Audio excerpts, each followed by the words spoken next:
Refrain from spreading fake news against Iran. Iran embassy in New Delhi to media outlets. Indian media should not compromise the public trust and its professional credibility by disseminating fake and fabricated news. ਕਿ ਕੁਝ ਜਿਹੜੀਆਂ India ਦੀਆਂ news outlets ਨੇ ਜਿਨ੍ਹਾਂ 'ਚ ਕੁਝ well non media ਹੈ ਉਹਨਾਂ ਨੇ ਬੇਸਲੈਸ ਰਿਪੋਰਟਾਂ ਦਿੱਤੀਆਂ ਨੇ ਜਿਹਦੇ 'ਚ ਈਰਾਨ ਦਾ ਨੂੰ ਡਿਸਰਿਸਪੈਕਟ ਕੀਤਾ ਗਿਆ, ਉਹਨਾਂ ਦੀ ਲੀਡਰਸ਼ਿਪ ਬਾਰੇ ਜਿਹੜੀ ਹੈ ਉਹ ਗਲਤ ਜਾਣਕਾਰੀ ਦਿੱਤੀ ਗਈ ਹੈ। ਉਹਨੂੰ ਕਿਹਾ ਵੀ ਠੀਕ ਹੈ, ਤੁਹਾਡਾ ਫਰੀडम ਆਫ ਐਕਸਪ੍ਰੈਸ਼ਨ ਜਾਂ ਪਬਲਿਕ ਦਾ ਰਾਈਟ ਟੂ ਐਕਸੈਸ ਇਨਫੋਰਮੇਸ਼ਨ ਹੱਕ ਹੈ, ਪਰ ਉਹਨਾਂ ਨੇ ਇੰਡੀਅਨ ਮੀਡੀਆ ਨੂੰ ਕਿਹਾ ਵੀ ਕ੍ਰੈਡੀਬਲ ਤੇ ਇੰਪਾਰਸ਼ੀਅਲ ਸੋਰਸਿਸ ਤੇ ਰਿਪਲਾਈ ਕਰੋ ਔਰ ਇਸ ਨੂੰ ਜਿਹੜੀਆਂ ਝੂਠੀਆਂ ਖਬਰਾਂ ਨੇ, ਝੂਠੇ ਕੰਟੈਂਟ ਨੇ, ਇਹਨਾਂ ਨੂੰ ਸਪਰੈਡ ਕਰਨ ਤੋਂ ਜਿਹੜਾ ਗਰੇਜ਼ ਕਰੋ ਕਿ ਭਾਰਤ ਜਿਹੜਾ ਕੋਈ ਉਹਨਾਂ ਦਾ ਦੋਸਤ ਨਹੀਂ ਹੈ, ਉਹ ਇੱਕ ਦੋਸਤ ਦੀ ਗਾਰਬ ਦੇ ਵਿੱਚ ਦੁਸ਼ਮਣ ਸੀ, ਦੁਸ਼ਮਣ ਹੈ ਔਰ ਉਹਨੇ ਦੁਸ਼ਮਣ ਰਹਿਣਾ।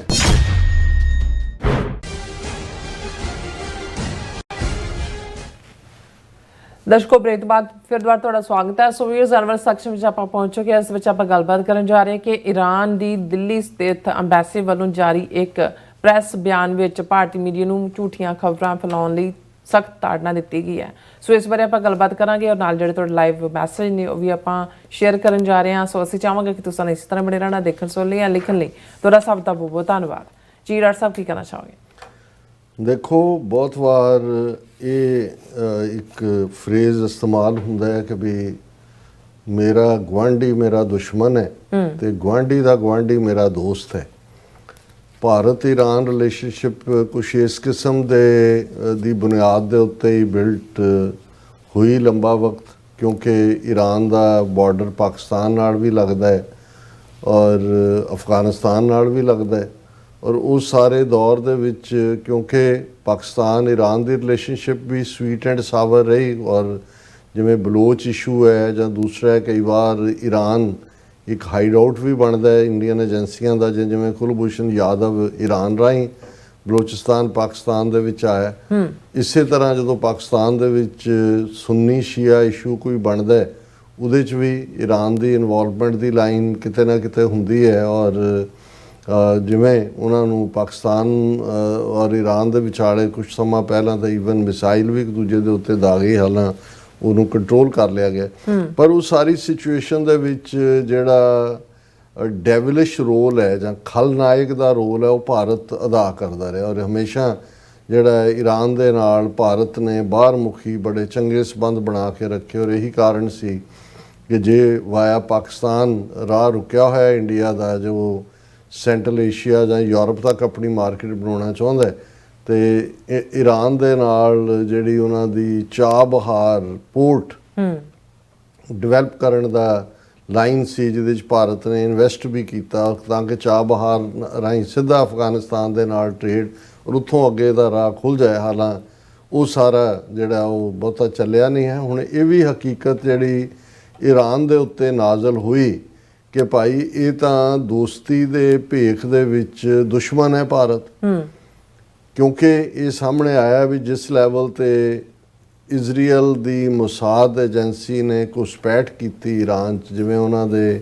ਅੰਦਰੋਂ ਸਾਰੇ ਨਿਊਕਲੀਅਰ ਸਾਇੰਟਿਸਟ ਵੀ ਔਰ ਜਿਹੜਾ ਉਹ ਦੂਸਰਿਆਂ ਦਾ ਵੀ ਨੁਕਸਾਨ ਕੀਤਾ ਹੈ, ਉਹਦੇ 'ਚ ਜਿਹੜੇ ਮੁਸਾਦ ਨੇ ਬੰਦੇ ਵਰਤੇ ਉਹ ਭਾਰਤੀ ਮੂਲ 30 ਤੋਂ ਜ਼ਿਆਦਾ ਤਾਂ ਉਹਨਾਂ ਨੇ ਆਈਡੈਂਟੀਫਾਈ ਕੀਤੇ, ਕੁਛ ਨੂੰ ਉਹਨਾਂ ਨੇ ਲਟਕਾਇਆ ਵੀ ਫਾਂਸੀ ਤੇ ਕਿ ਵੀ ਇਹ ਤਾਂ ਉਹਨਾਂ ਦੇ ਏਜੰਟ ਨੇ। ਔਰ ਇਹ ਇਕੱਲਾ ਇਹੀ ਨਹੀਂ ਹੈ, ਉਸ ਤੋਂ ਪਹਿਲਾਂ ਕਤਰ ਦੇ ਮਾਮਲੇ 'ਚ ਵੀ ਇਹ ਸਾਹਮਣੇ ਆਇਆ ਸੀ ਕਿ 7 ਜਿਹੜੇ ਆਫੀਸ਼ੀਅਲ ਉਹਨਾਂ ਦੇ ਨੇਵੀ ਦੇ ਔਰ ਦੂਸਰੇ ਜਿਹੜੇ ਉਹਨਾਂ ਨੇ ਸਪੈਸ਼ਲੀ ਹਾਇਰ ਕੀਤੇ ਸੀ ਕਤਰ ਨੇ, ਉਹ ਤਾਂ ਮੁਸਾਦ ਲਈ ਕੰਮ ਕਰ ਰਹੇ ਸੀ।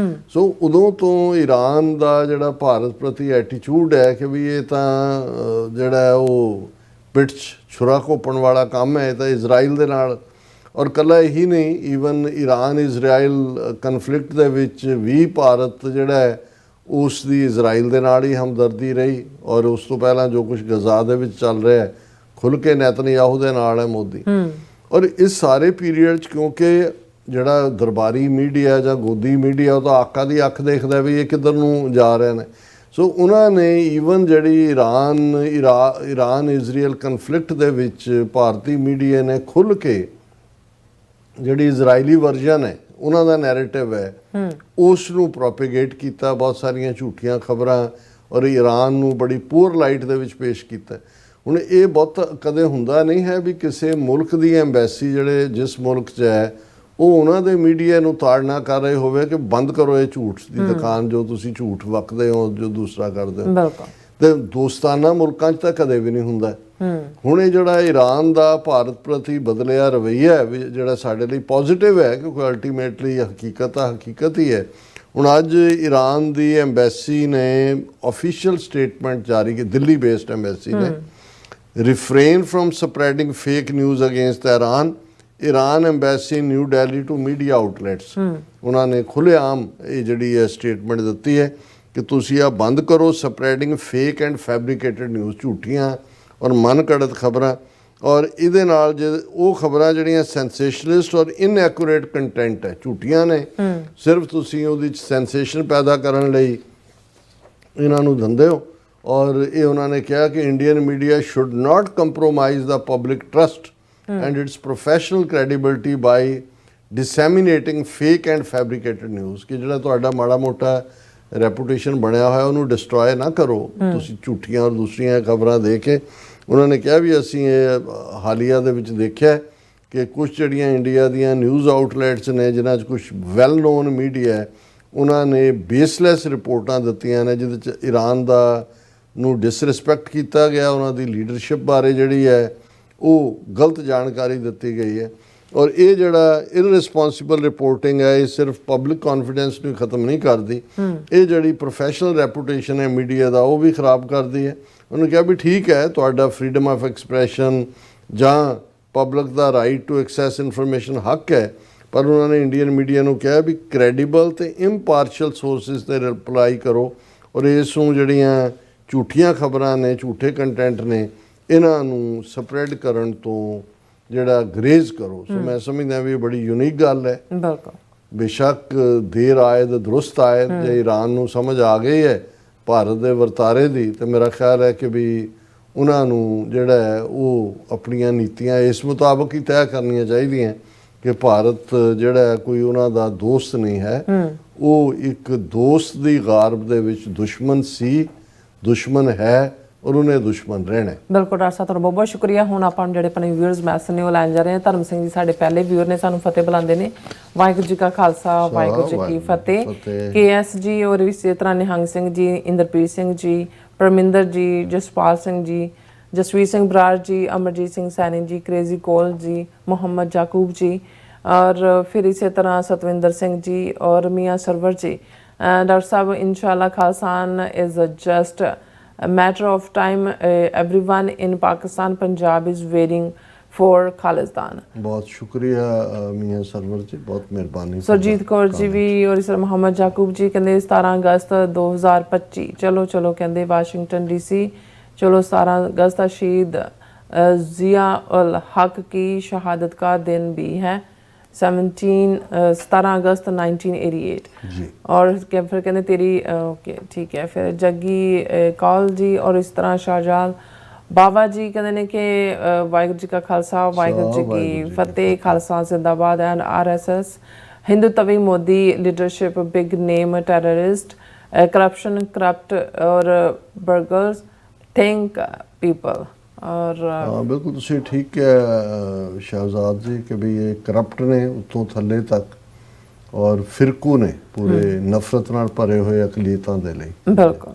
रणजीत सिंह जी भी और इस तरह फिर है ने हुंदल साहब जी भी और जून 84 जख्म मल्ले और सुखविंदर सिंह धालीवाल जी भी अज कहते ने भाई गुरजंट सिंह जी का शहीदी दिहाड़ा है। हाँ बहुत शुक्रिया सुखविंदर सिंह जी याद दहानी लई।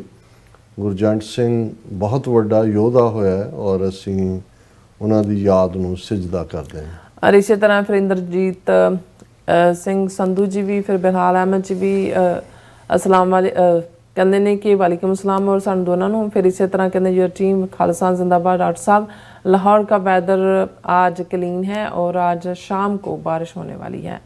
ਔਰ ਹਾਂ ਵੈਸੇ ਕੁਝ ਮੀਡੀਆ ਆਊਟਲੈਟਸ ਤੇ ਮੈਂ ਦੇਖਿਆ ਵੀ ਲਾਹੌਰ ਦੀਆਂ ਗਲੀਆਂ ਔਰ ਦੂਸਰਿਆਂ ਦੇ ਵਿੱਚ ਪਾਣੀ ਪਾਣੀ ਹੈ ਔਰ ਬੱਸਾਂ ਵੀ ਐ ਤੈਰ ਰਹੀਆਂ ਜਿਵੇਂ ਕਿਸ਼ਤੀਆਂ ਹੁੰਦੀਆਂ ਨੇ ਲੇਕਿਨ ਇਟਸ ਗੁੱਡ ਕਿ ਵੀ ਮੌਸਮ ਸਾਫ਼ ਹੋਣਾ ਸ਼ੁਰੂ ਹੋਇਆ। ਹਾਲਾਂ ਇਹ ਜਿਹੜੀ ਬਰਸਾਤ ਹੈ ਇਹਦਾ ਕਿਸਾਨੀ ਨੂੰ ਫਾਇਦਾ ਹੋਏਗਾ, ਹਾਂਜੀ ਫਸਲ ਵਧੀਆ ਹੋਏਗੀ। ਥੋੜੀ ਟਾਈਮ ਤੋਂ ਪਹਿਲਾਂ ਵੀ ਆਈ ਹੈ ਬਰਸਾਤ, ਲੇਕਿਨ ਜਿਵੇਂ ਦੱਸ ਰਹੇ ਸੀ ਸਾਡੇ ਇੱਕ ਹੋਰ ਸੱਜਣ ਨੇ ਅਜ਼ਹਰ ਸ਼ੇਖ ਸਾਹਿਬ ਕੇ ਵੀ ਕਿਸਾਨਾਂ ਦੇ ਲਈ ਬਹੁਤ ਵਧੀਆ ਸਿੰਘ ਗਰਚਾ ਜੀ ਬਸਰਾ जी भी बिलाल अहमद जी कहते डॉक्टर साहब इंडियन लोकसभा में मूवी चल रही है और मेरा नाम जोकर है उस मूवी का और हीरो भी जोकर, डायरेक्टर भी जोकर, प्रोड्यूसर भी joker, so watch the movie and enjoy the ਹਾਂ ਜੋ ਜੋਕਰਾਂ ਦਾ ਵੱਡਾ ਜੋਕਰ ਮੋਦੀ ਭਗੌੜਾ ਹਾਂਜੀ ਉਹਦਾ ਤਾਂ ਇਸ਼ਤਿਹਾਰ ਦੇਣਾ ਚਾਹੀਦਾ ਕਿ ਵੀ ਉਹਨੂੰ ਲੱਭ ਕੇ ਲਿਆਓ।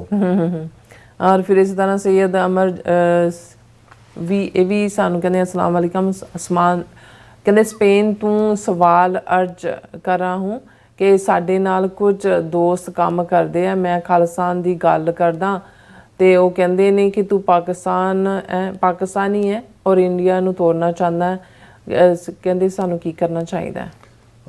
सैयद अमर मुस्ताहिन हाँ जी ਬਹੁਤ ਸ਼ੁਕਰੀਆ ਲਿਖਣ ਦੇ ਲਈ। ਉਹਨਾਂ ਨੂੰ ਕਹੋ ਜੀ ਬਿਲਕੁਲ ਇੰਡੀਆ ਨਾ ਕਦੇ ਮੁਲਕ ਸੀ, ਇਹ ਤਾਂ ਅੰਗਰੇਜ਼ਾਂ ਨੇ ਐਡਮਿਨਿਸਟ੍ਰੇਟਿਵ ਯੂਨਿਟ ਬਣਾਈ ਸੀ। ਜਿਵੇਂ ਸੋਵੀਅਤ ਯੂਨੀਅਨ ਔਰ ਯੂਗੋਸਲਾਵੀਆ ਟੁੱਟਿਆ ਇਵੇਂ ਹੀ ਤੁਹਾਡੇ ਵੀ ਜਿਹੜੇ ਨੇ ਉਹ 8-10 ਟੁਕੜੇ ਹੋਣੇ ਨੇ ਔਰ ਇਹਦੇ 'ਚ ਮੈਂ ਸਮਝਦਾ ਵੀ ਕੋਈ ਹਿਚਕਿਚਾਹਟ ਵਾਲੀ ਗੱਲ ਨਹੀਂ ਹੋਣੀ ਚਾਹੀਦੀ। ਉਹਨਾਂ ਨੂੰ ਕਹੋ ਜੀ ਤੁਹਾਡਾ ਮੁਲਕ ਹੈ ਹੀ ਨਹੀਂ ਸੀ ਕਦੇ ਹਿਸਟਰੀ ਦੇ ਵਿੱਚ ਔਰ ਅਲਟੀਮੇਟਲੀ ਖਾਲਿਸਤਾਨ ਕਸ਼ਮੀਰ ਜਿਹੜੀਆਂ 7 ਭੈਣਾਂ ਨੇ ਨਾਰਥ ਈਸਟ ਦੀਆਂ ਸਟੇਟਾਂ ਉਹ ਵੀ ਸੈਪਰੇਟ ਮੁਲਕ ਹੋਣਗੇ ਔਰ ਤੁਹਾਡਾ ਜਿਹੜੀ ਗੰਗਾ ਜਮਨੀ ਤਹਿਜ਼ੀਬ ਜਿਹਨੂੰ ਮੈਂ ਕਹਿੰਦਾ ਉਹੀ ਤੁਹਾਡੇ ਜਿਹੜੇ 3-4 ਸਟੇਟਾਂ ਦੇ ਨੇ ਉਹਨਾਂ ਨੂੰ ਤੁਸੀਂ ਆਰੀਆਵਰਤ ਕਹਿ ਲਓ, ਉਹਨਾਂ ਨੂੰ ਇੰਦਰਪ੍ਰਸਥ ਕਹਿ ਲਓ, ਉਹਨਾਂ ਨੂੰ ਕੋਈ ਹੋਰ ਨਾਂ ਦੇ ਦਿਓ, ਉਹੀ ਤੁਹਾਡੇ ਯੂਪੀ, ਰਾਜਸਥਾਨ, ਮੱਧ ਪ੍ਰਦੇਸ਼ ਔਰ ਉੱਤਰਾਖੰਡ ਉਹੀ ਬੈਲਟ ਹੈ 19।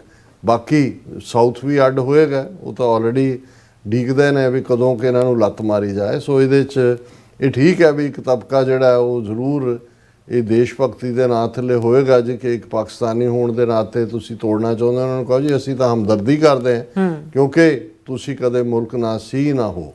ਜਸਕੀਰ ਸਿੰਘ ਜੀ, ਬਲਵੀਰ ਸਿੰਘ ਜੀ ਔਰ ਬਲਵਿੰਦਰ ਸਿੰਘ ਜੀ ਵੀ ਕਹਿੰਦੇ ਪ੍ਰੈਜ਼ੈਂਟ ਰੂਲਰ ਆਫ ਪ੍ਰੈਜ਼ੀਡੈਂਟ ਜਾਂ ਕਹਿੰਦੇ ਨਾ present ruler of Punjab has been the worst for all Punjabis since 1947. ਇਹ ਵੱਧ ਤੋਂ ਬਦਤਰ ਹੀ ਆਉਂਦਾ ਜੀ, ਪਰ ਅਫਸੋਸ ਤਾਂ ਇਸ ਗੱਲ ਦਾ ਹੈ ਕਿ ਅਸੀਂ ਖੁਦ ਲੈ ਕੇ ਆਏ ਸ਼ਾਨ ਦੇ ਨਾਲ ਇਹਨਾਂ ਨੂੰ 92 ਸੀਟਾਂ ਦਿੱਤੀਆਂ।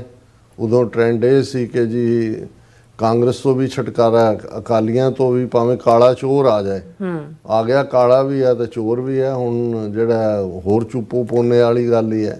ਜਸਪੀਰ ਸਿੰਘ ਜੀ ਵੀ ਔਰ ਫਿਰ ਇਸੇ ਤਰ੍ਹਾਂ ਹਾਂਜੀ ਕੁਲਦੀਪ ਕੌਰ ਜੀ ਵੀ, ਰਾਜਵਿੰਦਰ ਕੌਰ ਜੀ ਵੀ, ਅਬਦੁਲ ਵਾਹਿਦ ਜੀ ਔਰ ਫਿਰ ਇਸੇ ਤਰ੍ਹਾਂ ਬਲਵਿੰਦਰ ਸਿੰਘ ਜੀ ਵੀ ਔਰ ਸਾਪੇ ਕੈਂਗ ਜੀ ਵੀ ਕਹਿੰਦੇ doctor Sahib needs to right ਇਹ ਕਹਿੰਦੇ एडिटोरियल नाउ फॉर सेक्स जी। और बिलाल जी कुछ कहना चाहते हैं डॉक्टर साहब कहते हैं कि चाबहार पोर्ट भी इंडिया के हाथ से गई, ईरान के साथ इंडिया जो हाल किया है ईरान उसको हाँ जी भूलेगा नहीं। इंडिया ऑयल तो ईरान से लेना चाहता है और साथ इजराइल का दे रहा है। Iran now very well. ਹਾਂ ਨਹੀਂ ਇਹ ਚੰਗੀ ਡਿਵੈਲਪਮੈਂਟ ਹੈ ਜੀ, ਈਰਾਨ ਦੀਆਂ ਅੱਖਾਂ ਖੁੱਲੀਆਂ ਨੇ, ਹੋਰ ਤਾਂ ਇਹਨਾਂ ਨੂੰ ਅਸੀਂ ਕੀ ਕਹਿ ਸਕਦੇ ਹਾਂ। ਹਾਂਜੀ ਬਲਵਿੰਦਰ ਸਿੰਘ ਜੀ ਕਹਿੰਦੇ ਨੇ ਕਿ ਹੁਣ ਬਣ ਕੇ ਰਹੇਗਾ ਖਾਲਿਸਤਾਨ, ਨਾ ਹਿੰਦੀ ਨਾ ਹਿੰਦੁਸਤਾਨ ਬਣ ਕੇ ਰਹੇਗਾ ਖਾਲਿਸਤਾਨ। और अब्दुल वहीद सब ਦਾ ਕਹਿੰਦੇ ਭਗਵੰਤ ਮਾਨ जैसा बंदा सिखों के ऊपर लगातार सिखों की होम और घर को चैलेंज किया गया है और ਹਾਂ ਇਨਫੈਕਟ ਦੀਪ ਸਿੱਧੂ ਉਦੋਂ ਅਜੇ ਚੋਣਾਂ ਹੋਈਆਂ ਨਹੀਂ ਸੀ, ਉਹਨਾਂ ਨੇ ਕਿਹਾ ਸੀ ਜੇ ਕਿਤੇ ਭਗਵੰਤ ਮਾਨ, ਜੇ ਇਹਨਾਂ ਦੀ ਸਰਕਾਰ ਬਣੀ ਤੇ ਭਗਵੰਤ ਮਾਨ ਆਇਆ ਤੇ ਬੁੱਚੜ ਬੇਅੰਤੇ ਤੋਂ ਵੀ ਬਦਤਰ ਸਾਬਤ ਹੋਏਗਾ। ਔਰ ਬਿਲਕੁਲ ਉਹ ਲਫ਼ਜ਼ ਇੱਕ ਪ੍ਰੋਫਿਟਿਕ ਹੈ, ਟਰੂ ਹੈ। ਬਿਲਕੁਲ ਮਾਈਕ ਜਿਹੜੇ ਨੇ ਸਾਨੂੰ ਯੂਕੇ ਤੋਂ ਦੇਖ ਰਹੇ ਨੇ, ਸਭ ਦਾ ਬਹੁਤ ਬਹੁਤ ਸ਼ੁਕਰੀਆ। ਇਸ ਨਾਲ ਆਪਣੇ ਵਿਊਅਰਸ ਕੋਲ ਨੇ ਇਜਾਜ਼ਤ। ਵਿਊਅਰਸ ਸਾਡੇ ਪ੍ਰੋਗਰਾਮ ਦਾ ਸਮਾਂ ਇੱਥੇ ਮੁੱਕਦਾ। ਤੁਸੀਂ ਆਪਣੀ ਰਾਏ ਤੇ ਸੁਝਾਅ ਸਾਨੂੰ ਭੇਜਣਾ ਭੁੱਲਣਾ ਸਾਡੇ ਇਸ ਪਤੇ ਤੇ sos@tv4.tv ਤੇ ਅਸੀਂ ਆਪਣਾ ਪ੍ਰੋਗਰਾਮ ਲੈ ਕੇ ਫਿਰ ਦੁਬਾਰਾ ਤੁਹਾਡੇ ਸਾਹਮਣੇ ਮੁੱਖ ਹੋਵਾਂਗੇ। ਤਦ ਤੱਕ ਲਈ ਮੈਨੂੰ ਤੇ ਆਪਣਾ ਸੁਣਾ ਗਿਆ ਦੋ ਦੇਖਦੇ ਰਹੋ TV4 ਬੁਲਾ ਦਿਓ। ਫਤਿਹ। ਵਾਹਿਗੁਰੂ ਜੀ ਕਾ ਖਾਲਸਾ, ਵਾਹਿਗੁਰੂ ਜੀ ਕੀ ਫਤਿਹ। ਰੱਬ ਰਾਖਾ।